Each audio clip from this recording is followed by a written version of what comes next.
Senado por permitirme presentar la experiencia de mis 30 años en Inglaterra y que abarca también conocimientos de lo que ocurre en otras partes de Europa y del mundo en general a través de mis interacciones con mis colegas. En Inglaterra el aborto es legal hasta las 24 semanas con la firma de 2 médicos desde 1967. Actualmente está en discusión porque el Colegio de Obstetras y Ginecólogos del Reino Unido ha votado para que se saque completamente el aborto del Código Penal, para que se permita que la mujer pueda abortar hasta las 14 semanas sin la necesidad del consentimiento de un médico y para que se regule el aborto, pero no dentro del Código Penal, es decir, que no se penalice el aborto, pero que esté estrictamente regulado. La mayoría de los médicos en el Reino Unido y la mayoría de los obstetras y ginecólogos está a favor de que el aborto sea legal. Si me puede poner la primera. La tasa de abortos en Europa ha disminuido desde el quinquenio 1990-1994 al 2010-2014, de 52 abortos por cada 1.000 mujeres a 30 abortos por cada 1.000 mujeres, mientras que al mismo tiempo en Sudamérica, en el mismo periodo, pasó de 43 abortos por cada 1.000 mujeres a 47 abortos por cada 1.000 mujeres, en los países en los que es mayoritariamente ilegal. La próxima, por favor. En Inglaterra, la tasa de abortos es bastante estable y hay plazos estrictos para la realización del aborto. Ahí están detallados, pero lo importante es que desde el momento en que se presenta la mujer a la institución en la que se va a realizar el aborto, hasta que se realice el aborto, no pueden pasar más de 10 días laborables. Existe la objeción de conciencia de médicos y enfermeras, pero si hay un caso de peligro de vida para la madre, no se puede alegar objeción, hay que salvar la vida de la madre como sea. La próxima, por favor. Como he dicho, la tasa de abortos en Inglaterra es estable desde los años 90 y actualmente es de alrededor de 16 abortos por cada 1.000 mujeres. Pero lo más importante, por favor la siguiente, es que han disminuido los abortos de las mujeres de menos de 19 años de un 34 a un 23 por cada 1.000 mujeres. Y eso ocurre porque al mismo tiempo que hay un aborto legal, hay educación sexual explícita en todas las escuelas, no solo en los colegios secundarios, sino también en los colegios primarios, porque en Inglaterra durante mucho tiempo hubo el problema grave de abortos de adolescentes, y estos cada vez están disminuyendo más, especialmente a partir de 2007. La siguiente, por favor. Aquí ven cómo es la disminución de acuerdo a las edades. La siguiente. Otro punto importante es que el 51% de las mujeres que abortaron en 2016 usaban 1 o 2 métodos anticonceptivos. Este punto es importante por 2 motivos. Primero, estas son mujeres que tienen conocimientos de educación sexual, lo que implica que la educación sexual por sí sola no alcanza y es necesario legalizar el aborto. El segundo punto, la próxima, por favor, es que los anticonceptivos fallan. Todos los métodos tienen un porcentaje de fallos. La eficacia de un anticonceptivo dado disminuye con el tiempo de uso, la frecuencia del coito y la edad de la mujer, porque obviamente mujeres más jóvenes son más fértiles, incluso si el uso es correcto. Y por supuesto, en muchos de los métodos que se usan interviene el factor humano en el que puede haber un uso incorrecto por motivos no específicamente deseados por la persona. En cuanto a la edad gestacional a la que se realiza el aborto, como ya les digo, es legal hasta las 24 semanas con la firma de 2 médicos. El 92% de los abortos son fetos de menos de 14 semanas. De ellos, 80 son menos de 10 semanas. Y desde el año 2007 ha bajado constantemente la edad a la que se realiza el aborto y han aumentado los abortos de menos de 10 semanas, es decir, cuando recién se ha salido del proceso embrionario. Hay un 8% de abortos en fetos de 14 a 24 semanas, generalmente por lesiones fetales graves y suelen ser del sistema cardiovascular, pero alteraciones cardiovasculares graves o del sistema nervioso.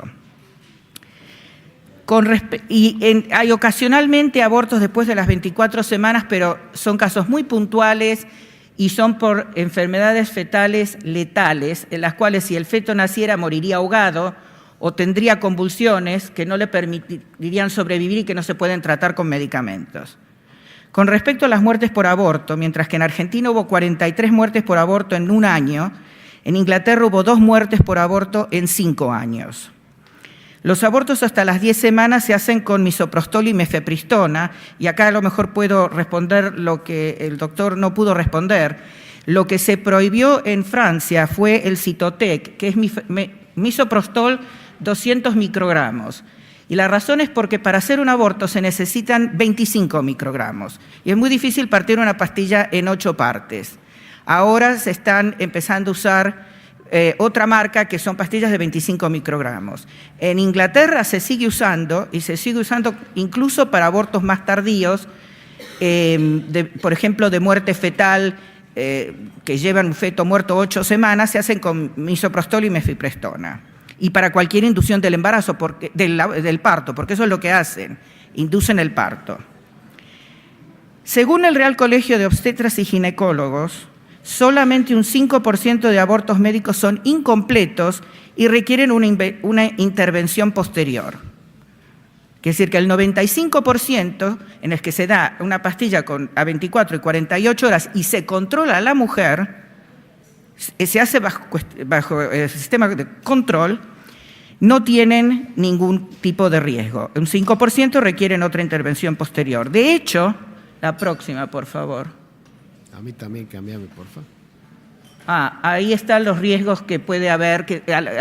Cuando se va a aconsejar un aborto, hay que explicarle a la mujer cuáles son los posibles riesgos. Gracias. Por ejemplo, el riesgo de infección posterior solamente existe si la mujer tiene una infección anterior a realizarse el aborto. No hay riesgo de cáncer de mama relacionado con el aborto. Tampoco hay riesgo de infertilidad o de placenta previa o de otros problemas de la gestación.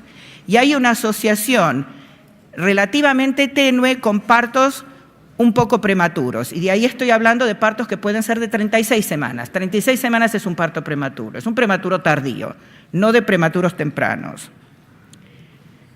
El costo del aborto es, por lo tanto, mucho menor que los cuidados antenatales, el parto, la posible intervención en neonatología y los 10, 15 años de pediatra que va a necesitar ese niño. El próximo, por favor. Ahí tienen, por ejemplo, una comparación en que la extracción de las amígdalas es más peligrosa que un aborto y el parto a término es mucho más peligroso que un aborto. La próxima, por favor. Se han dicho muchas cosas sobre el aborto y la salud mental que se desmienten fácilmente con la literatura científica. El impacto del aborto de un embarazo no deseado es el mismo que si se continúa ese embarazo. Y un metaanálisis de 21 estudios demostró que no hay diferencias a largo plazo entre las mujeres que abortan y las que no han sufrido nunca un aborto.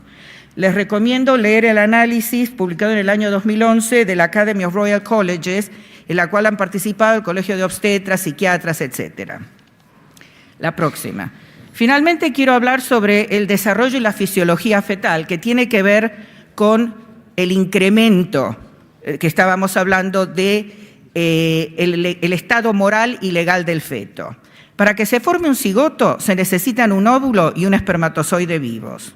Durante la primera semana son un conjunto de células, primero una mórula, después una blástula. Entre la segunda semana y la octava semana es el periodo embrionario, cuando se habla de un embrión en el cual se forman los órganos y sistemas. A partir de la semana 9 comienza la etapa fetal, en la cual el feto crece y los órganos y sistemas maduran, hasta permitirle al feto una viabilidad fuera del útero. Para mí, el momento crucial es cuando el feto adquiere suficiente madurez para ser viable fuera del útero, que ocurre alrededor de las 24 semanas.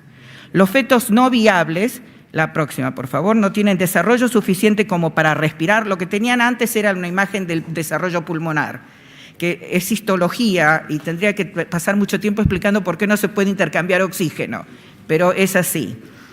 Ahí lo que tienen es un desarrollo del cerebro que, como ven, es completamente diferente del de un bebé a término, de un feto a término. Los fetos no viables no tienen desarrollo suficiente como para respirar, comer o sentir dolor hasta las 24 semanas. Esto no lo digo yo, esto ha sido determinado por numerosos estudios multidisciplinarios que pongo a su disposición. La presencia de un ADN humano y diferente de la madre tampoco hace al feto a persona, que es una categoría antropológica y jurídica y no biológica. De esto hay varios ejemplos, desde un cáncer humano que tiene un ADN diferente al de la persona que lo tiene, hasta un feto acárdico acéfalo, que no se los muestro porque no quiero asustarlos, que tiene ADN propio, tiene algunos órganos humanos, pero no es persona, justamente no tiene ni corazón ni cerebro. De la misma manera que si hay un incendio y hay que elegir entre 1000 embriones y un niño, se salva al niño, y de la misma manera que se congelan y descartan embriones, un feto que no tiene vida independiente no puede tener más derechos que una mujer que ya tiene presencia y responsabilidades sociales y cívicas, y derechos humanos como personas ya nacidas, tal como lo reconocen los tratados internacionales de derechos humanos y las comisiones contra la discriminación hacia la mujer. Mujeres que no quieren tener hijos en un momento dado y que tienen derecho a decidir sobre su salud sexual y reproductiva. Así como con la ley de Justina existe la posibilidad de objetar a la donación de órganos, necesitamos una ley de aborto legal que permita a las mujeres objetar a un embarazo no deseado. La libertad de elección es tan válida para la mujer que quiere abortar como para la que se niega al aborto aún en peligro de su propia vida. Muchas gracias. Muchas gracias, doctora.